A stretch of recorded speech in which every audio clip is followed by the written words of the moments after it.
నమస్తే, నేను మీ ఈశ్వర్. ఈ6 న్యూస్ కి స్వాగతం. వార్తల్లోని ముఖ్య అంశాలు. హైడ్రా ఏర్పాటు చట్ట విరుద్ధమని అంటూ హైకోర్టులో వేసిన పిటిషన్ పై హైడ్రా కమిషనర్ ఏవి రంగనాథ్ స్పందించారు.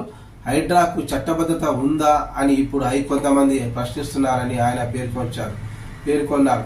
దీనిపై న్యాయస్థానం కూడా వెళ్లారు. వాటికి వ్యతిరేకంగా రాష్ట్ర ప్రభుత్వం హైకోర్టులో కౌంటర్ దాఖలు చేస్తుందని రంగనాథ్ అన్నారు. హైడ్రా దూకుడు ఆపదని, మరింత వేగంగా ముందుకు వెళ్తుందని హైడ్రా కమిషనర్ చెప్పారు.